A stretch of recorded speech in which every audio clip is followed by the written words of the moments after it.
نحمده ونصلي على رسوله الكريم اما بعد فاعوذ بالله من الشيطان الرجيم بسم الله الرحمن الرحيم فإذا جاء أجلهم لا يستأخرون ساعة ولا يستقدمون صدق الله مولانا العظيم ان اللہ وملائکتہ یصلون علی النبی یا ایہا الذین آمنوا صلوا علیہ وسلموا تسلیما۔ الصلاۃ والسلام علیک یا سیدی یا رسول اللہ وعلی آلک واصحابک یا سیدی یا حبیب اللہ۔ نہایت ہی واجب الاحترام سامعین و ناظرین، آج کے اس درس قرآن سلسلہ نمبر 65 میں جو قرآن کریم کی آیہ کریمہ تلاوت کرنے کا شرف حاصل کیا ہے، اس کے حوالے سے بات کرنے سے پہلے گزارش کرتا ہوں جن دوستوں نے ہمارا چینل ابھی تک سبسکرائب نہیں کیا وہ ہمارے چینل کو سبسکرائب کریں، آگے دوستوں کو شیئر کریں، اور جتنا آگے شیئر کرتے جائیں گے اور دوسرے مسلمان بھائی اس کو سماعت کر کے جتنا استفادہ حاصل کریں گے اس کے برابر آپ کو بھی انشاءاللہ العزیز اللہ کے فضل و کرم سے ثواب ملے گا۔ تو اللہ رب العزت نے قرآن کریم میں ارشاد فرمایا فَإِذَا جَاءَ أَجَلُهُمْ لَا يَسْتَأْخِرُونَ سَاعَةً وَلَا يَسْتَقْدِمُونَ،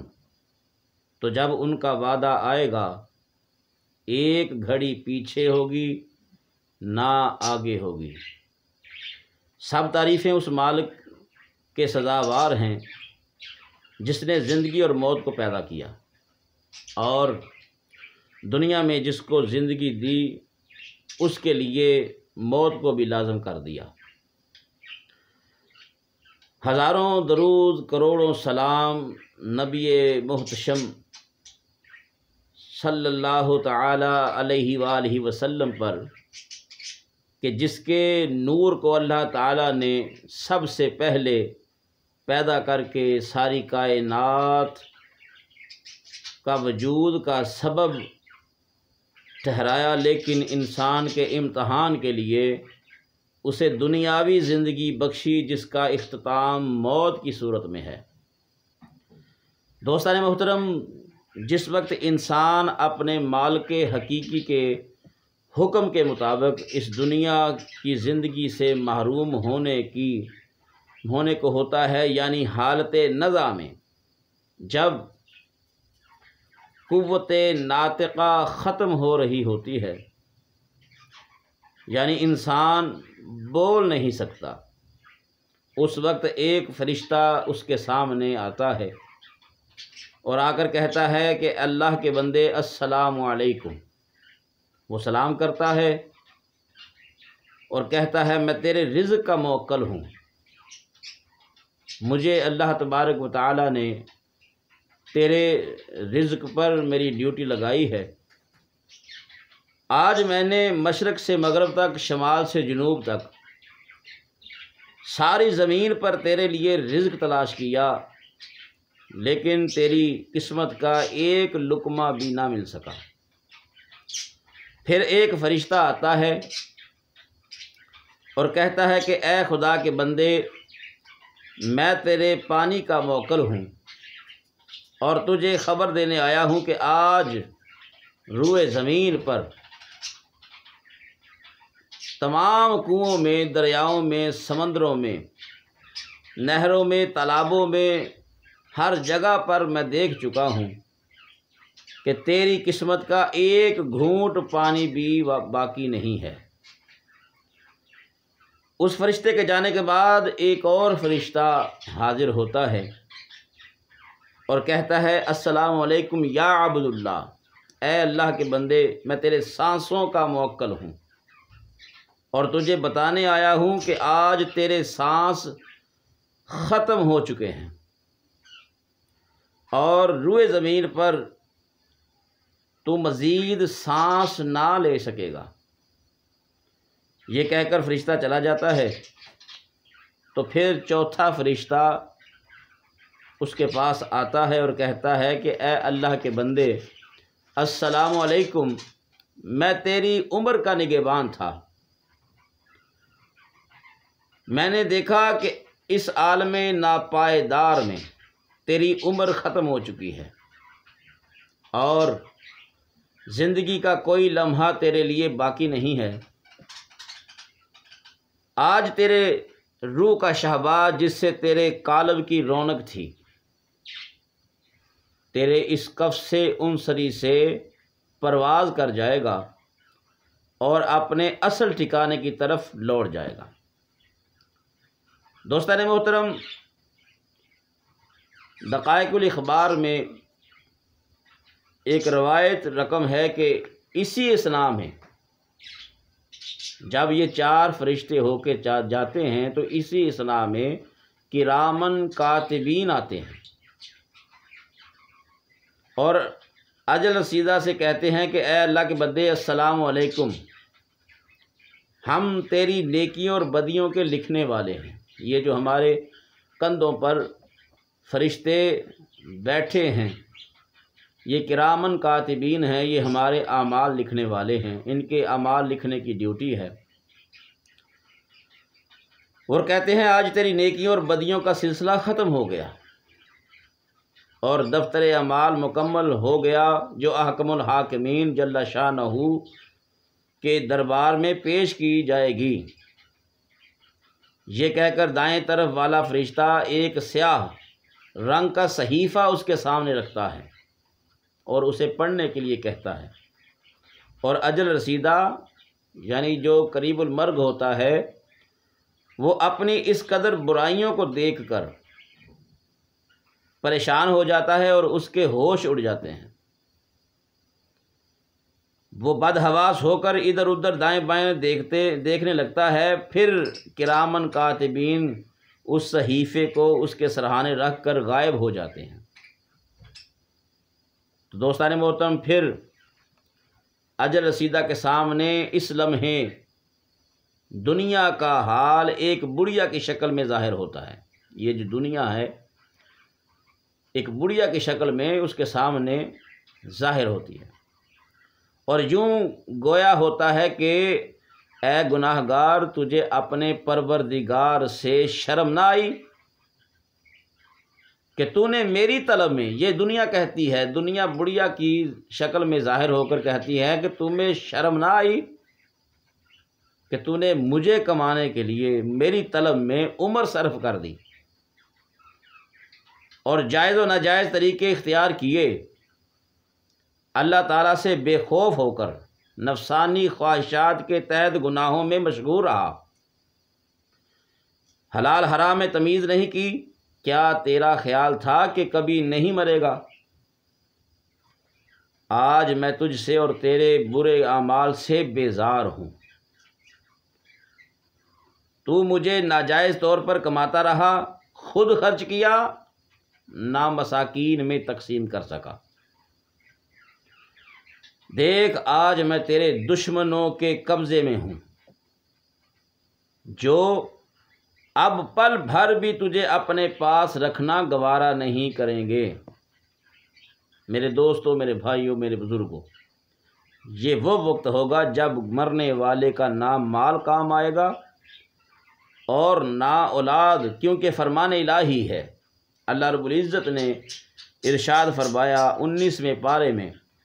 یوم لا ینفع مال ولا بنون الا من اتى اللہ بقلب سلیم۔ اللہ رب العزت نے فرمایا آج کے دن نہ مال ہی فائدہ دے گا اور نہ اولاد، مگر صرف وہی کام آ سکتا ہے جو اللہ کی راہ میں قلب سلیم کے ساتھ دیا ہوگا۔ اور اجل رسیدہ عرض کرے گا رب ارجعون لعلی اعمل صالحا فیما ترکت کلا، اے میرے پروردگار مجھے واپس دنیا میں بھیج دے تاکہ جو کچھ میں چھوڑ آیا ہوں اس میں بھلائی کماؤں۔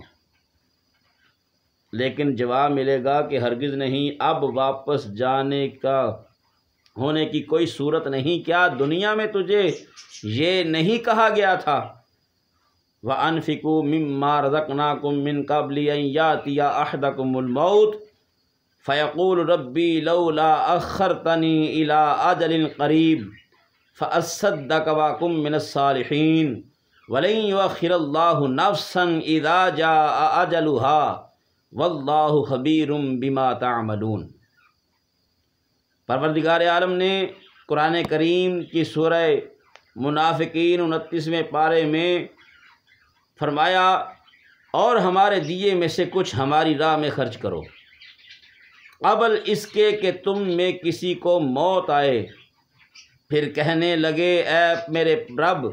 تو نے مجھے تھوڑی مدت تک کیوں مہلت نہ دی کہ میں صدقہ دیتا اور نیکوں میں ہوتا،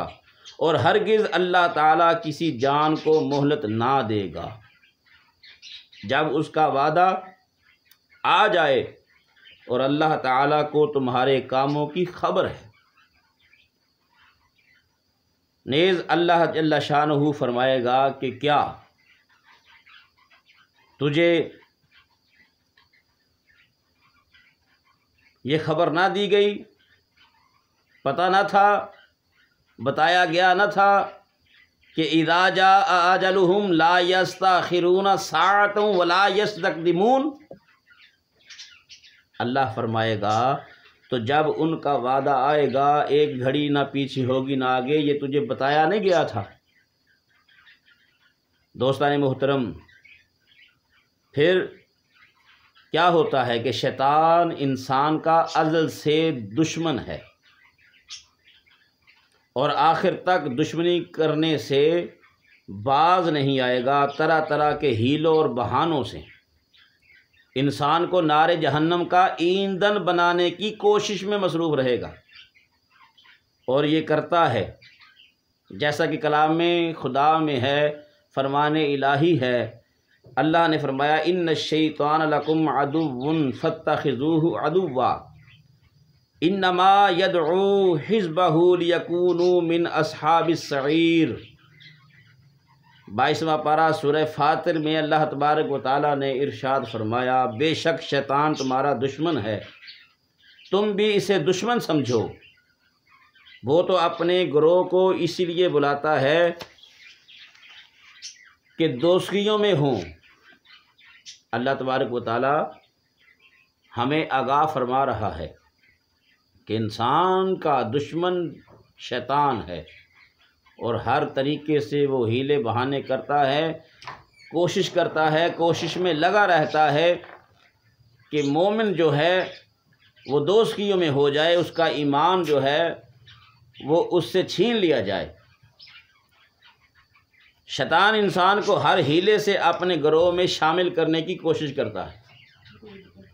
اور آخری دم تک انسان کا پیچھا نہیں چھوڑتا۔ وہ چاہتا ہے